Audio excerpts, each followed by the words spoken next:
Et si vous pouviez faire x2 sur votre investissement immobilier aux Émirats Arabes Unis? C'est exactement ce dont on va parler aujourd'hui. On vous emmène à Al Marjan, une île encore méconnue, mais pas pour longtemps, car elle est en train d'accueillir le premier casino des Émirats Arabes Unis et elle est en train d'attirer tous les projecteurs et les investisseurs et les opportunités. Ce que vous allez découvrir aujourd'hui, ce sont des biens en pré-lancement, à des prix ultra confidentiels, bien en dessous de ce que verra le marché une fois les projets listés en agence. Ce sont des offres normalement inaccessibles au grand public. Et pour parler avec moi, j'ai le plaisir d'accueillir Océane D'Agostino, investisseuse chevronnée dans l'immobilier qui a un accès direct aux développeurs de projets sur place et donc à des conditions exclusives. Installez-vous bien, ce podcast pourrait bien vous ouvrir la porte à une opportunité unique.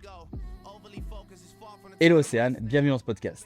Est-ce que tu peux rapidement te Bonjour présenter, s'il te plaît? Quentin. Merci à toi Quentin de m'accueillir ici. Donc, je suis Océane D'Agostino, investisseuse immobilier depuis 8 ans. Je réside à Dubaï depuis 7-8 ans maintenant. Je travaille depuis donc en direct développeur. On a accès effectivement à des pré-lancements en immobilier. Donc tu as plusieurs activités. Aujourd'hui, on va couvrir que la partie IMO, mais ici, en fait, on est sur une typologie de projet qui est différente de ce qu'on peut avoir ailleurs, surtout par les accès privilégiés d'Océane. Donc la zone est super intéressante, on va en parler, mais aussi le modèle. On va rentrer dans le vif du sujet. Si je te parle aujourd'hui d'une zone en particulier en immobilier, c'est parce qu'on peut réaliser des vrais multiples, comme on pourrait le faire en crypto-monnaie. Donc c'est pour ça que je me permets de te parler IMO aujourd'hui dans ce podcast, parce que ça m'a semblé être un sujet vraiment intéressant pour toi, investisseur crypto, qui souhaite recycler tes gains potentiellement au sommet de ce cycle. Du coup, la question qui me vient à l'esprit là, c'est que, ok, une typologie de projet, on va y venir, mais pourquoi du coup cette zone? Pourquoi Al Marjan, qui est cette île au milieu de l'émirat de Ras Al Khaimah? Alors, à Al Marjan, donc déjà pour resituer un petit peu, Ras Al Khaimah se trouve à 50 minutes de Dubaï. C'était déjà une île balnéaire qui était connue avant le boom, le gros boom qui se passe en ce moment avec le Win. L'avantage de Al Marjan, c'est que tu as une île qui est donc divisée en 3 parties. La première partie, donc le tronc de l'île où tu as tout ce qui va être très festif, l'Ushuaïa, etc. Tu vas avoir le tronc central qui est comme une étoile. Je te montrerai l'île. On mettra des photos. D'accord. Sur cette étoile-là, tu vas avoir la partie hôtel résidentiel où tu as des grands malls, les fontaines un petit peu comme Downtown. Ils ont bien reproduit le centre de Downtown de Dubaï. Et puis après, sur la troisième branche de Ras Al Khaimah, se trouve Al Marjan, ouais. sur l'île de Al Marjan, se trouve le casino, le Wynn, qui fait 2 fois la taille de celui de Las Vegas. Donc c'est une première aux Émirats Arabes Unis. C'est le premier casino en fait qui sort de terre. Il est à peu près à la moitié de sa construction actuellement. D'après ce que tu me disais, on voit un étage Ouais, c'est par ça. jour, Un étage par semaine. un étage par Ouais, semaine un étage poussé par sur semaine. cette fameuse tour qui va faire 300 mètres de haut, je crois. Mhm. En fait, vraiment, ce qu'il faut comprendre, c'est qu'il y a beaucoup d'intérêt autour de cette île parce qu'il y a ce casino qui arrive, qui est un vrai centre d'intérêt pour les gens qui ont de l'argent et notamment pour Dubaï et les Émirats. Donc, ça attire du monde, ça attire les investisseurs. Donc voilà, ce fameux casino, en fait, c'est vraiment l'attrait de cette zone qui est une zone qui est limitée en surface. Tu l'as compris, c'est une île et tous les plots sont déjà pris en construction et tout le monde doit livrer en même temps. Donc en fait, il y a une espèce de timing pour rentrer sur ces opportunités de pré-lancement. Il y a à peu près un an et demi devant nous, max, pour C'est choper ça. ces deals. Oui, c'est ça. Ok.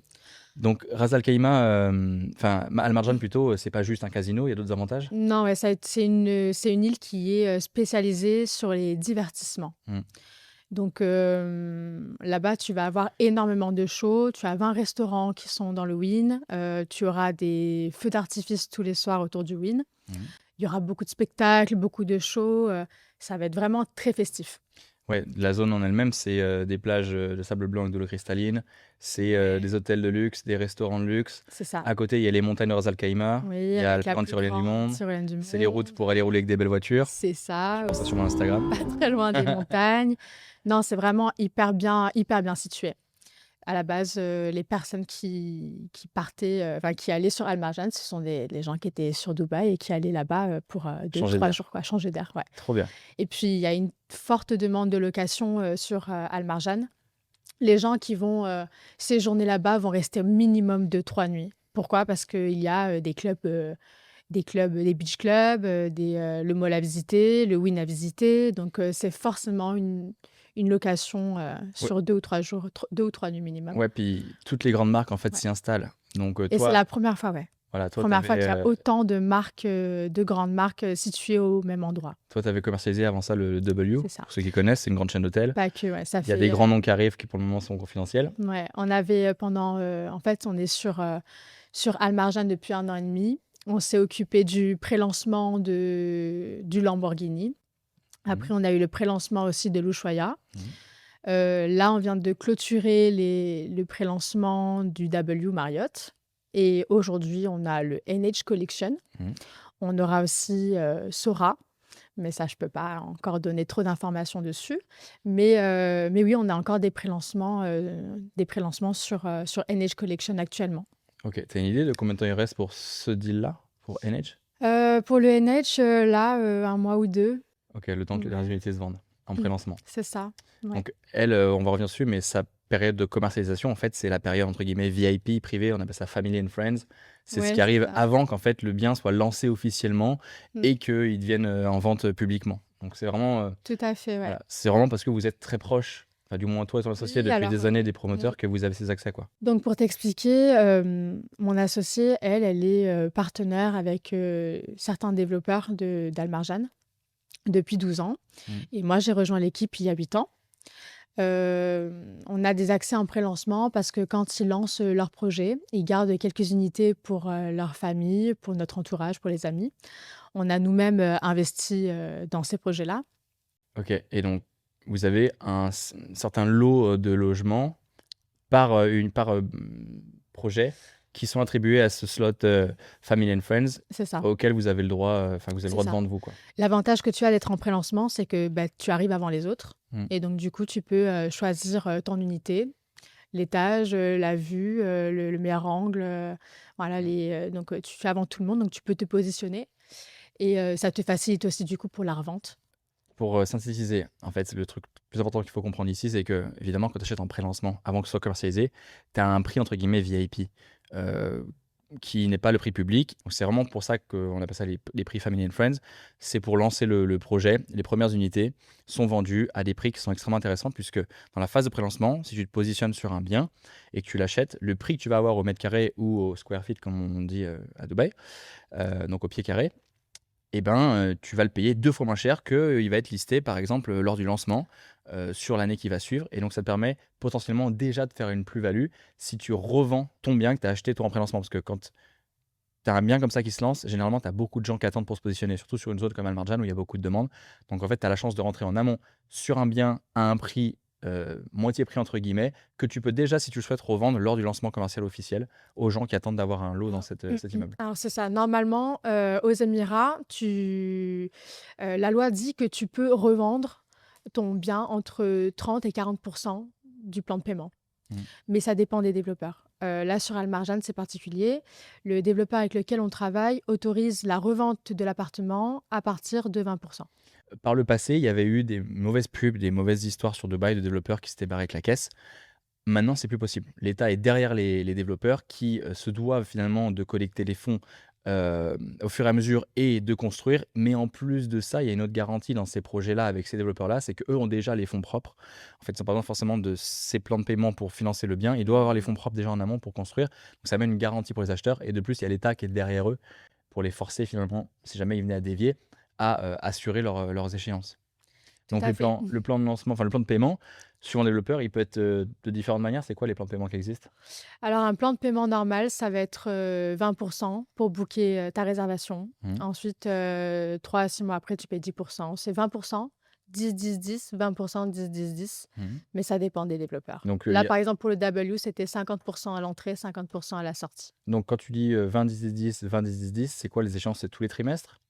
Ça dépend. Ça dépend de Ça comment dépend avance du le projet en projet, ça fait. dépend du développeur, ça dépend de chaque projet. Donc, Ouais. ici, pour bloquer une unité en pré-lancement, en théorie, tu peux mettre que 50% du prix de pré-lancement ou 20% du prix de pré-lancement. Admettons que ce soit dans l'hypothèse que tu achètes un projet qui te demande de mettre 50% tout de suite. Euh, Tu achètes un bien, je dis une bêtise, admettons tu achètes un appartement, on te le vend 400 000 euros. Le développeur te le vend 400 000 euros en prix Family and Friends. Et le prix de lancement, il va être listé à 800 000. Tu sais à l'avance que ton prix il est fixe, il est 400 et le prix de lancement, ça va être 800. Et il faut que tu mettes seulement 50%. Donc admettons pour bloquer cet appartement, tu dois sortir 200 000 euros. Tu verrouilles cet appartement, c'est toi qui le détiens en pré-lancement. Mm. Tant que le bien n'est pas fini d'être construit, tu n'as pas besoin de payer les 50% qui restent. Et donc dans cette période-là, tu peux déjà le revendre entre-temps à quelqu'un à 800 000 au lancement par exemple. Donc en théorie, tu peux multiplier par 3 ton capital, c'est-à-dire que tu vas bloquer 200, tu vas le revendre au lancement à quelqu'un à 800, qui te paye 800, tu donnes les 200 pardon, qui manquent, que tu devais payer au développeur, et donc tu as fait 400 000 euros de plus-value en bloquant 200. ça, c'est ce que tu as réussi à faire Ouais, toi c'est sur. ça. Ce que je voulais dire aussi, c'est donc tu as deux manières à Almarjane pour optimiser ton capital IMO. Donc tu peux garder des appartements que tu gardes en location. Voilà. Mais si tu veux augmenter ton capital immobilier, ton patrimoine immobilier le plus rapidement possible, vaut mieux faire des flips. Donc Ok. le flip, c'est ça. Le flip, c'est justement tu achètes sur plan et tu revends avant la remise des clés. Ok. Maintenant, est-ce qu'on peut payer en crypto-monnaie quand on achète un bien comme ça? Oui, on accepte la crypto. Le développeur accepte les bitcoins, l'USDT, USDC? l'USDC, ouais, sans problème. Trop bien. Bon, ça, c'est une bonne chose Sans pour problème. nous. On en aura peut-être besoin à un moment donné. Après, Ouais. je fais une petite aparté. Attention, tu as des obligations fiscales quand même. Quand On tu est... achètes un bien en crypto-monnaie, quand tu es résident fiscal français, que tu payes quelque chose en crypto, que ce soit en France ou à l'étranger, c'est une transaction taxable. Donc, pour tous les détails, je te renvoie vers le podcast que j'ai fait avec Nuno Montero sur ma chaîne, qui est le notaire qui a fait la première transaction IMO acheté que de la crypto en Europe en 2022. On détaille tout ça et tu verras que globalement, si tu veux ne pas avoir à payer l'impôt sur la plus-value, il faut juste pas être résident fiscal français, donc il faut que tu vives à l'étranger, que tu aies des intérêts économiques à l'étranger. Bon, c'est un autre sujet. Mais en tout cas, tu peux acheter avec tes crypto-monnaies directement ce genre de projet immobilier à Almarjan. C'est ce que je fais. Alors, d'autres questions liées. La première, est-ce qu'il faut être résident aux Émirats pour pouvoir acheter? Non, pas obligé, non. Tu peux acheter directement de France. Ok. Ensuite, j'ai une autre question. Donc, on peut acheter un bien à distance depuis la France. Ok. Est-ce que il faut quand même venir à Dubaï pour certaines démarches? Non, pas obligé, on peut tout gérer à distance. Tu dois venir sur Dubaï si tu dois monter ta société. Est-ce qu'on peut acheter en perso ou est-ce qu'il faut acheter avec une société? Je te conseille d'acheter en perso, Pourquoi? parce qu'en perso, tu ne payes absolument rien. Ok. En société, tu as 9% sur les bénéfices? En société, tu as 9% sur les bénéfices à plus de 100 000 $. Ok, ça c'est une loi qui est passée cette année, je crois, il me Il y a semble. 2 ans. Ouais, Ouais. ok.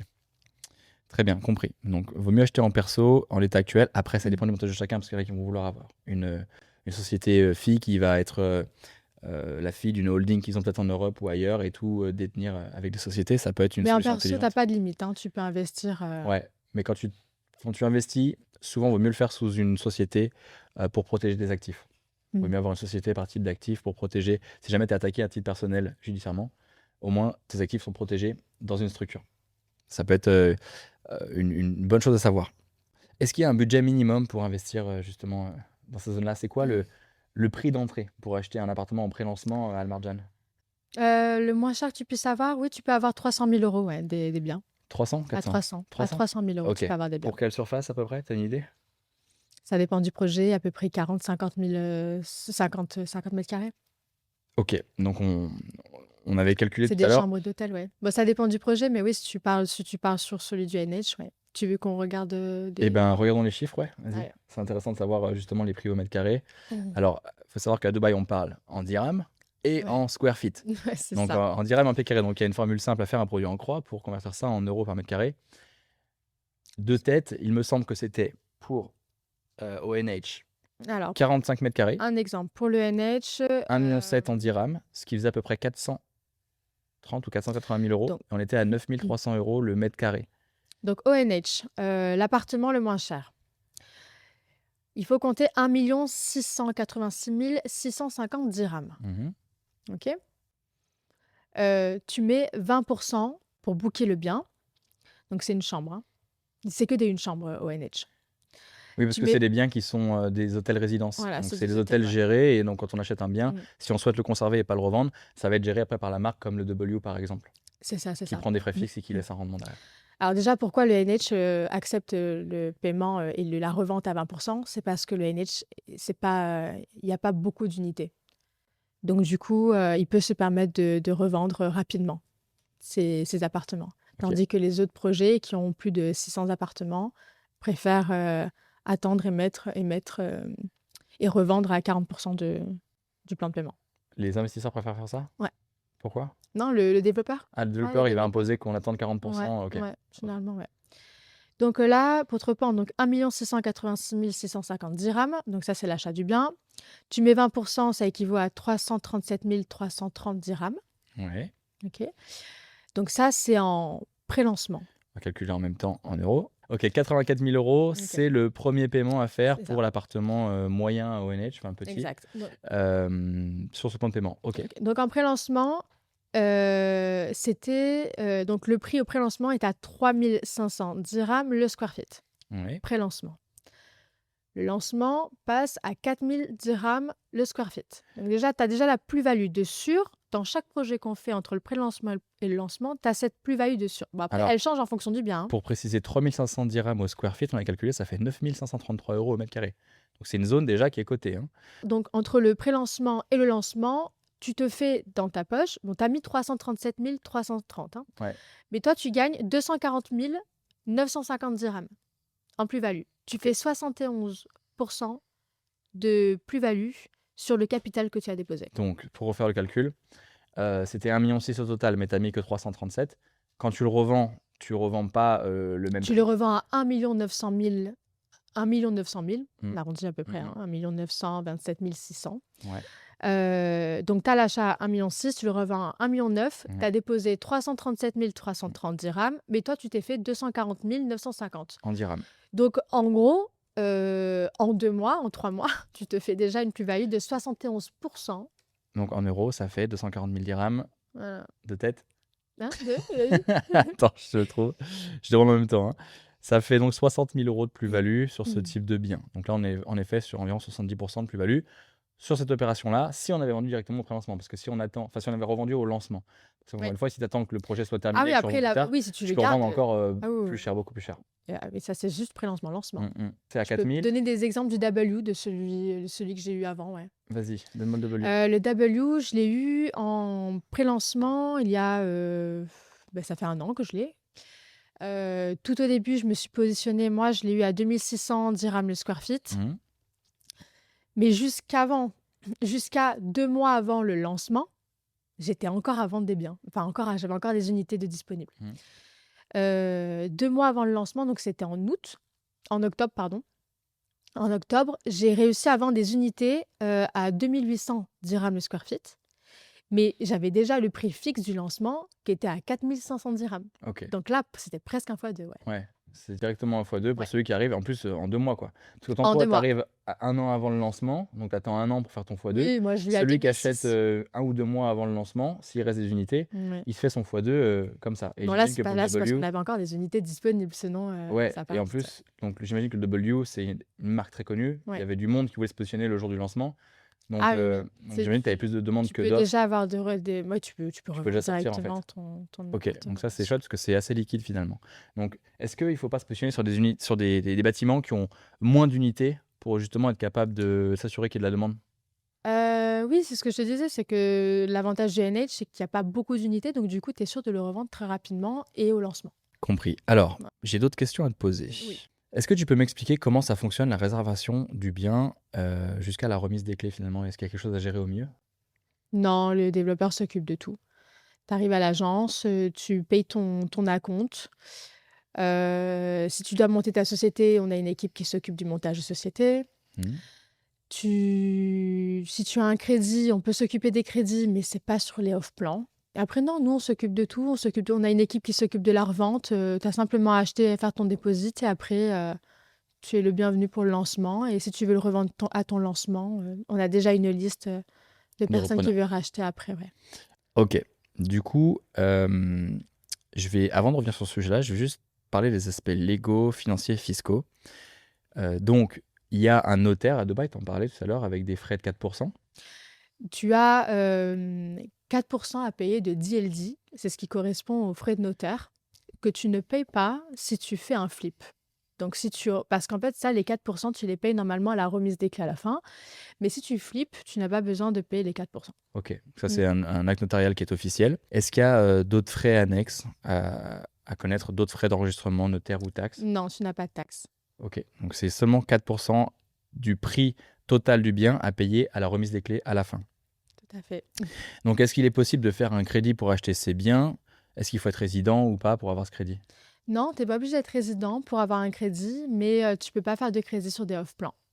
Maintenant, quand je vais vendre mon bien immobilier que j'aurais acheté en pré-lancement, je le revends à quelqu'un en lancement, j'ai une somme d'argent qui m'est versée en perso, donc directement en France si j'achète en perso, ou dans le compte bancaire de ma société à Dubaï si j'achète en société.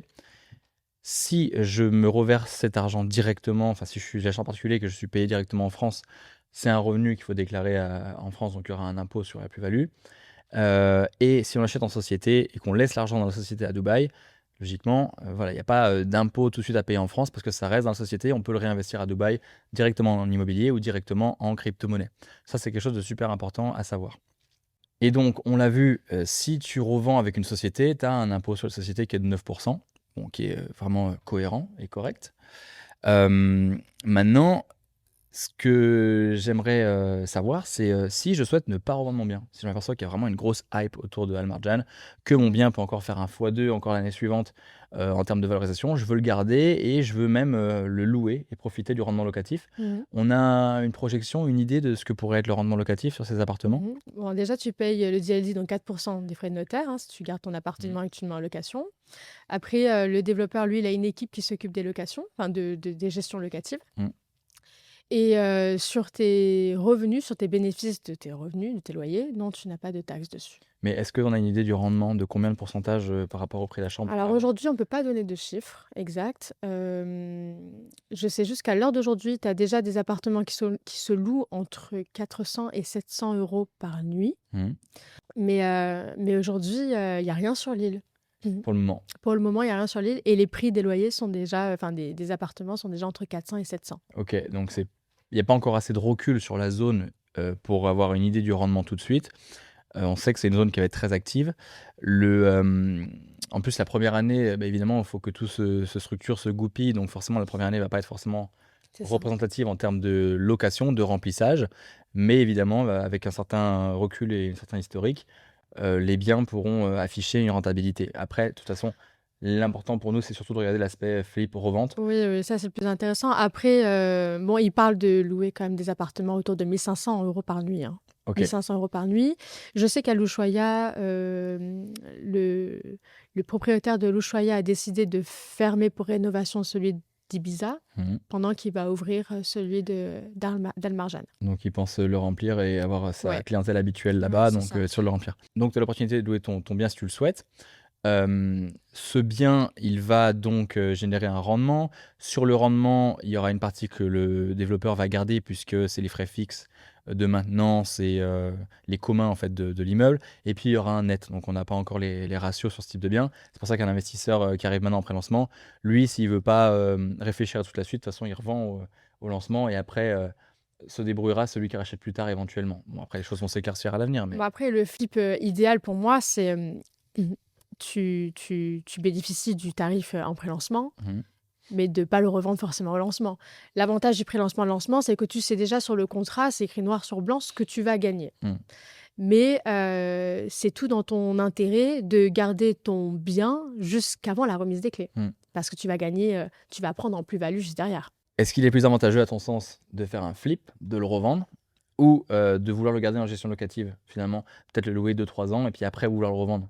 Ça va dépendre de la timeline de chacun. Si tu es capable de le payer en entier, finalement, tu as tout intérêt à le payer en entier, le garder quelques années, profiter du rendement et le revendre avec une plus grosse plus-value encore plus tard. Je pense que ça dépend de ton patrimoine immobilier. Mais si tu veux grossir ton capital le plus rapidement possible, je te conseillerais de faire des flips Mm. et te positionner sur 2-3 flips Ouais. sur l'île. Tu prends beaucoup plus de plus-value que si vrai. pour un seul investissement, tu investirais que sur un bien. C'est Voilà. pas... Vu que tu peux potentiellement faire un x2, un x3 sur un appartement, Ouais, c'est ça. autant en prendre 3 plutôt que de Ouais. tout mettre dans un. Et Oui, ok. vaut mieux se positionner sur 3 flips. Vu qu'il y a un plan de paiement différé. Voilà. Après, si tu... Bon, ce qui est bien aussi, c'est de peut-être faire 2-3 flips, de profiter de la plus-value justement de ces flips-là et de garder un appartement que tu gardes pour toi. Ouais, en patrimonial. Ouais, en location. Ok. Donc ça, c'est vraiment le développeur qui gère tout ça, donc la structure de l'hôtel, entre guillemets.